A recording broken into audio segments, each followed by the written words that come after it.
Welcome to Pax Britannica. Season 2, Episode 17. A peaceful land, a quiet people.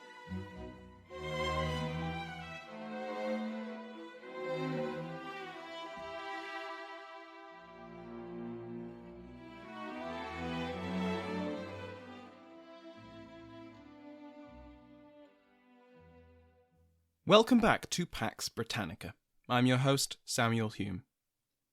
Last time, we looked at The Incident, the capstone of Charles I's humbling PR campaign to the Kingdom of Scotland. The king spent 3 months in his ancestral kingdom, and during this visit, he accepted all of the constitutional changes which the Covenanters pressed upon him, and which had been proven on the field of battle. It was humiliating, and it didn't win Charles the friends he'd hoped for. So when a conspiracy to seize 3 of the leading Scottish nobles, the Marquises of Argyll and of Hamilton, and Hamilton's brother, the Earl of Lanark, began to form among his courtiers and army officers, and Charles found out about it, he didn't put a stop to it. Exactly how involved the king was in the plot is unclear, but at a minimum, he knew about it, and he was happy for it to take place. But, as always, someone talked, someone always talks. Some of those invited to the plot went straight to the Earl of Leven, Alexander Leslie, who had led the army of the Covenant to victory in both of the bishops' wars, and told him everything.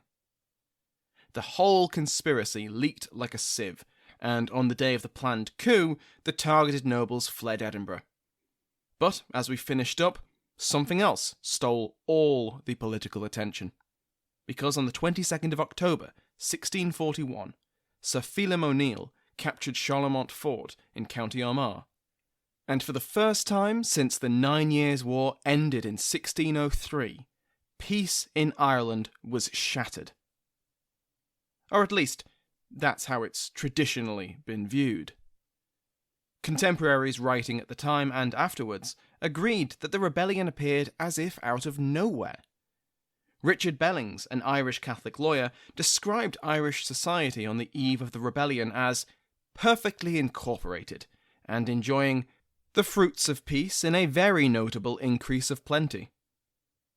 Likewise, Sir John Temple, a New English Protestant lawyer, described an Ireland where all men sat pleasantly enjoying the comfortable fruits of their own labours, without the least thoughts or apprehension of either tumults or other troubles. In England, the Clerk of the Privy Council, Edward Nicholas, had, in September, described Ireland as very quiet and in good order. Just a few weeks before O'Neill would capture the fort, Nicholas received a letter from Temple saying that the kingdom gives nothing worth your knowledge. Now, Temple's letter might have been true if he was only referring to the Pale, the area around Dublin, and only here, and only at a very surface level. Because the idea that Ireland was an idyllic and peaceful paradise, and that this paradise was ruined by the 1641 Rising, is a myth. We'll get on to why these depictions of a peaceful island of Ireland are false in a moment, because we should first try and understand why contemporaries, both Catholic and Protestant, New English, Gaelic, Old English, appeared to collaborate in spinning this fiction. Partly, and this is shared for most of the contemporary writers, is that most of these men were of the middling sort or higher. They were landowners, planters, merchants, lawyers. Their personal experience in Ireland was prosperous. That they were not in the majority of experiences is a secondary concern. The rents were higher and being paid, never mind the many who could not afford them. But, as Micheál Siochrú puts it, the timing and the intended audiences of our sources are the most plausible reasons. For New English Protestants like Temple, their motives are more immediately obvious. The Rising led to the deaths of many Protestant colonists, and threatened the system which made the New English so very wealthy. From their perspective, it makes sense that they would exaggerate the peace and prosperity which plantation had brought to Ireland. After all, they benefited from it. Overemphasizing the tranquility of the kingdom and the friendship between the ethnic and religious divides only made the subsequent rising and the violence that came with it even more horrifying. See how wonderful Irish society was, they said, and how villainous the Catholics are for ruining it. So what was the intention of Catholic writers for insisting that pre-rebellion Ireland was a peaceful place? For those writing after the Restoration, the aim appears to have been to emphasise that the 1641 Rising was an outlier, a mistake, a moment of unusual rebellion, to emphasise that the Catholic Irish were not inherently rebellious and could be trusted subjects of the Crown, provided they enjoyed good governance. The 1641 Rising was an aberration brought about by a perfect storm of troublemakers, a weak Dublin government, and the wider crisis of the Three Kingdoms. So this helps explain why this myth of Irish peace took root. Now let's look at why it is a myth, or at the minimum, why it's a highly flexible depiction of reality. First, some stats, because everyone loves stats.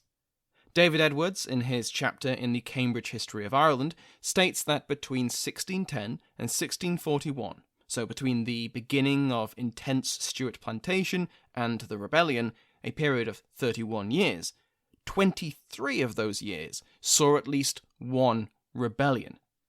Those periods without a rebellion, the years 1612 to 13, 1621 to 23, 1630, 1633, and 1640, are spread out, and at most are only a couple of years in length. Ulster, though stereotyped as the rebellious province, what with the 9 Years' War and the 1641 rebellion, was joined by the other provinces just as regularly. All of Munster saw rebellion over these years, and half of Connacht and Leinster did likewise. Drilling down to the county level, every single coastal county, with the noted exceptions of counties Dublin, Clare and Louth, endured rebellions. Some of these rebellions were small-scale, but several grew to encompass entire regions of the kingdom.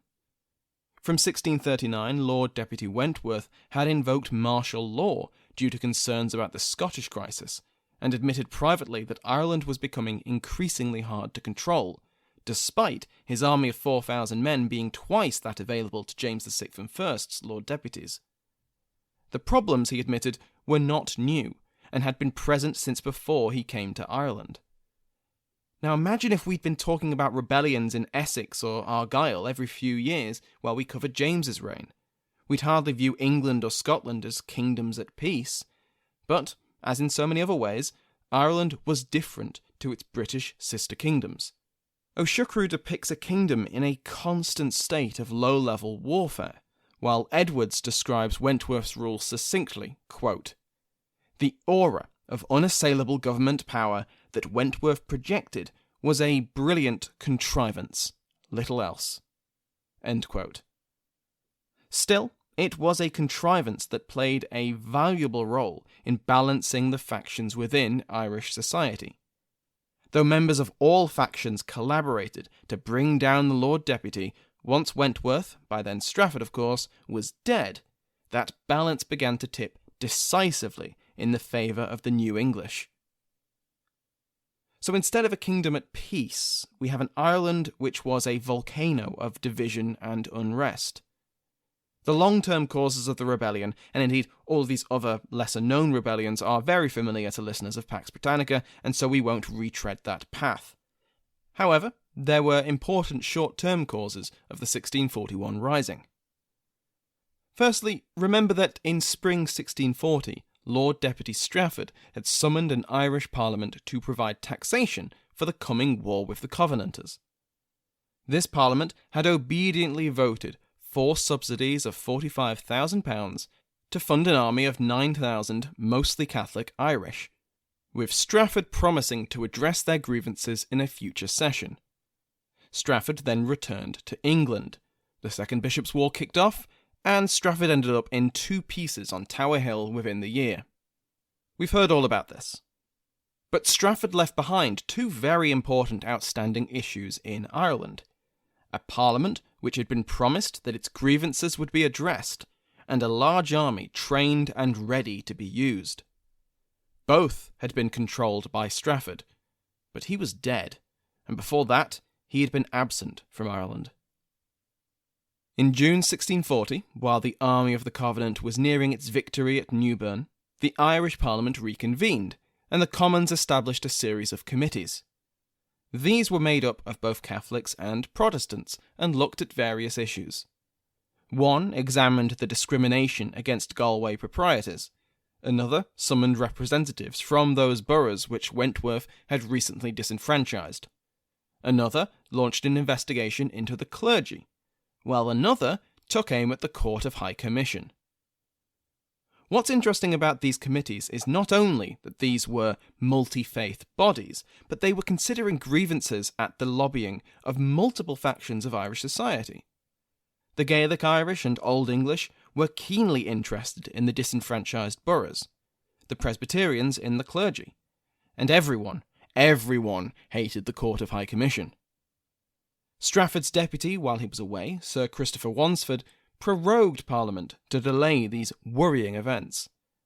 But when Parliament reconvened in October 1640, these committees went straight back to work. This work culminated in the Humble and Just Remonstrance, which was approved unanimously. The Remonstrance complained about the 4 subsidies granted earlier in the year, and catalogued them alongside all the other sums which Ireland had been made to pay since the rule of Strafford's predecessor, Viscount Falkland.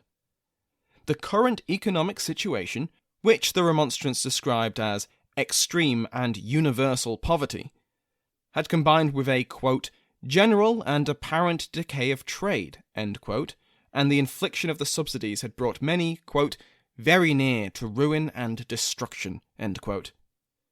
Keeping in mind that these are the complaints of a very select minority of the kingdom, the few who met the property requirements to vote and to stand for election, so they aren't speaking for the average Irish person. Also, everyone always thinks they're paying too much tax. However, there was a significant economic downturn affecting Ireland as well as the other Stuart kingdoms, so these aren't unbelievable complaints. The Remonstrance also complained about Strafford's arbitrary style of governance and his lack of respect for the law and for parliaments, and demanded that Ireland be governed by the fundamental laws of England. Now, where have we heard that before? It also quoted the Great Charter for the Liberties of England, meaning Magna Carta. While much of this would not sound out of place in the English Parliament, the Irish Parliament had another arrow in their quiver of grievances: the Graces. Now more than a decade overdue, these reforms were desperately wanted by Irish Catholics, and they had been repeatedly dangled in front of them ever since in order to squeeze more cash from them.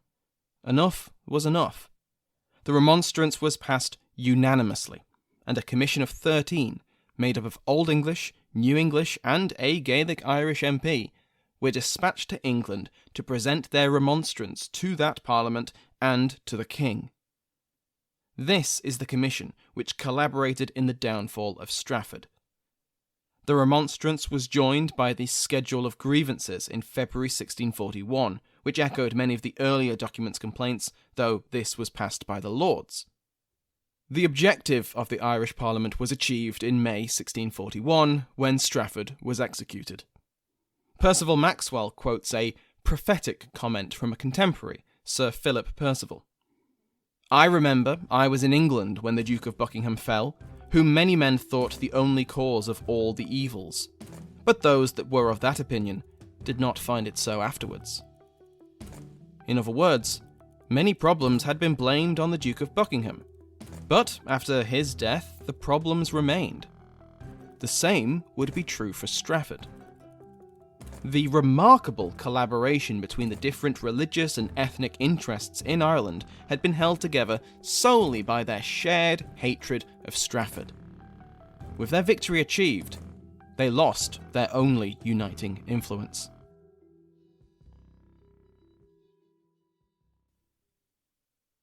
Strafford was dead. His deputy and most obvious successor, Sir Christopher Wansford, had likewise died in November 1640 of a brief fever. In their absence, the governance of Ireland fell to the two Lords Justices. By the time of Strafford's execution, these men were Sir John Boleys and Sir William Parsons.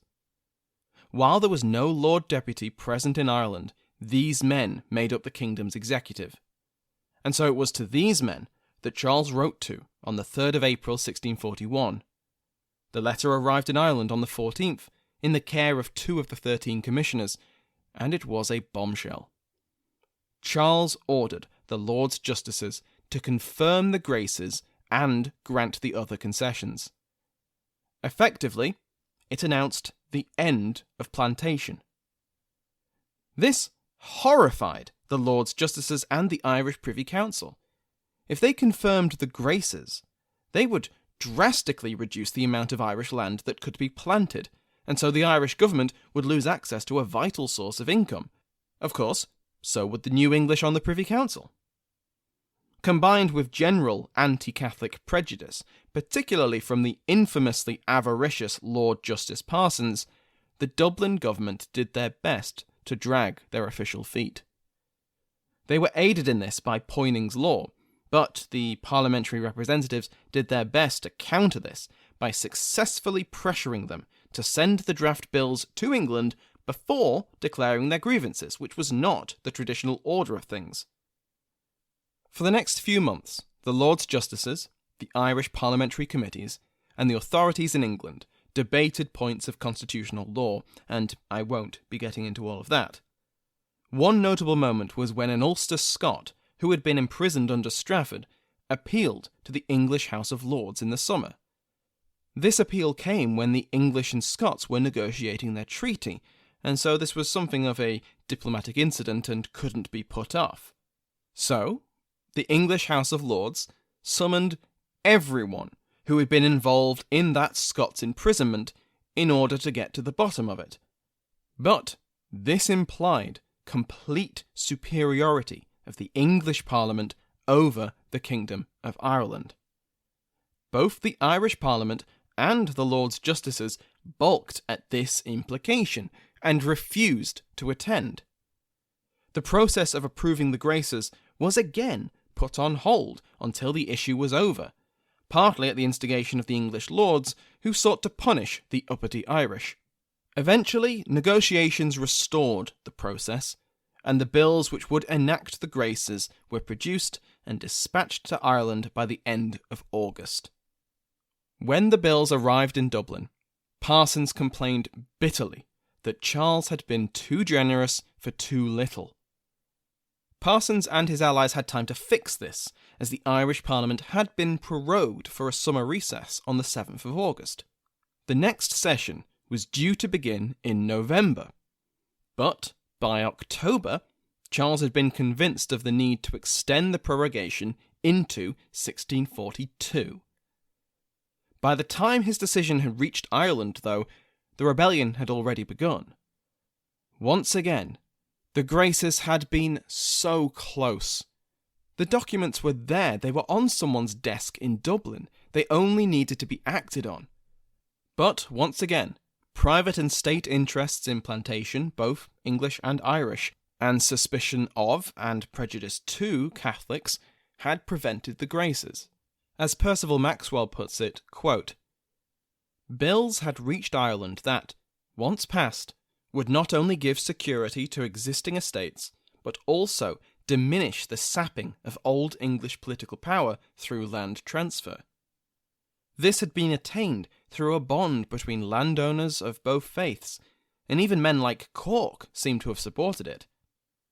We cannot tell how long this bond would have lasted in the absence of the rebellion, but we may observe the mutual reinforcement between the gentry and the lawyers as they strove for a definition of Ireland's status as a realm on a par with Charles's other two.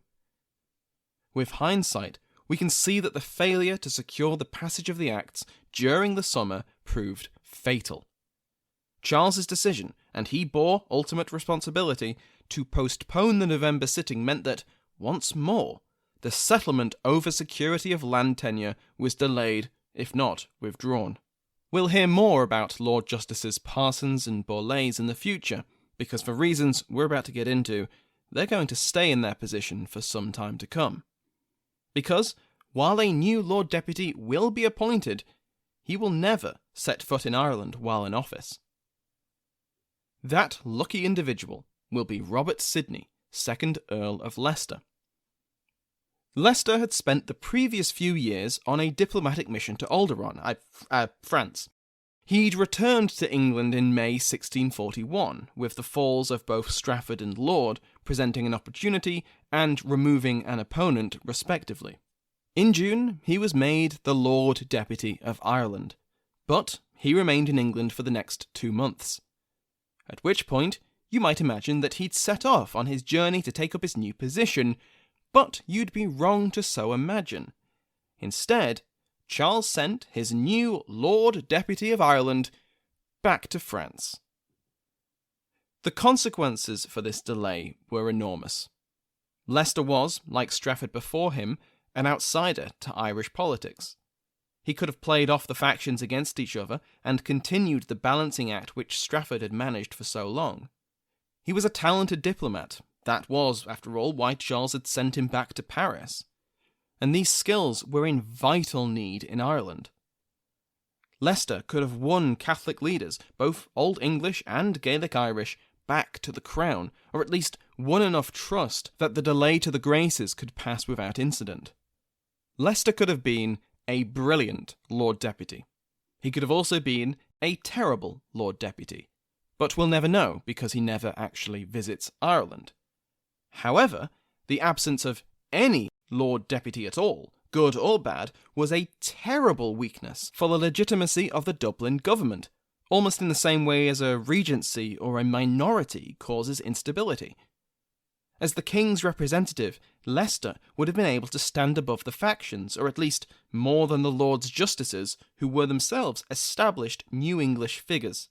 Parsons and Borlase were, in the eyes of the Gaelic and Anglo-Irish, part of the problem. They were planters. They couldn't be trusted to operate for the benefit of the whole kingdom. In any case, Leicester only returned to England from France at the start of October, just days away from O'Neill's capture of Charlemont Fort. He would never visit the kingdom he was now Lord Deputy of, despite his efforts to win the position. The rapidly deteriorating situation in England would tie him up there until he resigned the Lord Deputyship in November 1643. Next time, we will cover the events of the Irish Rebellion in detail. What happened? Who led the rising? And what did they hope to achieve? And if you're wondering what on earth happened to that Irish army I mentioned, well, you certainly aren't the only person concerned about them. Remember that I'm giving a talk at the Intelligent Speech Conference in April alongside a whole host of brilliant podcasters. I'll be talking about Charles II's escape from Worcester after the disastrous battle there. Well, it was disastrous for him, it was brilliant for Cromwell. But either way, Charles then had to flee across England, back and forth, hiding in bushes and in trees, staying in priest holes, hiding with sympathetic families. At one point he had to quite brazenly stride past a group of parliamentary soldiers and just hope that they didn't think the guy who kind of looked like the face on a coin was actually the king. It's an incredible story, it's a fantastic story, and I can't wait to talk about it. So if you're interested in that, or any of the other brilliant producers that are going to be giving talks, then go to intelligentspeechconference.com. You can buy a ticket with a 10% discount if you use the code PAX at checkout. If you're listening to this episode more or less as it comes out, you will still have access to the early bird price, which is currently $20. So you've got your early bird discount and then a 10% discount on top of that. It's one brilliant bargain. So that again is intelligentspeechconference.com, and if you use the code PAX at checkout, you'll get a 10% discount. Thank you to my House of Lords, including, but not limited to, my royal favourite, Mike Sanders, the Duchess of Devon, Micheál, the Duke of Clarence, Rory Martin, the Duke of Ormond, Brendan Bonner. They are joined by Dave Cardegna, the Earl of Huntly, Brendan of the Barony of Nelson Vice, and Ivory of the Barony of Johnson. Remember that you can join their ranks at patreon.com/Pax Britannica. Every patron gets an ad-free feed, and the higher tiers get extra bonuses. If you've enjoyed this episode, please recommend it to a friend, or take the time to leave a happy, positive review on iTunes or wherever you hear your podcasts. These are some of the best ways to help a podcast grow and to support a podcaster. And don't quote me on this, please don't quote me on this, but I'm sure that rushing to go and tell a friend about a history podcast you really like is a valid reason to travel in the current circumstances. But again, please don't quote me on that. I don't want to end up in court. Thank you to Sounds Like an Earful for the interval music used in today's episode, to my entire House of Lords, and, as always, to you for listening.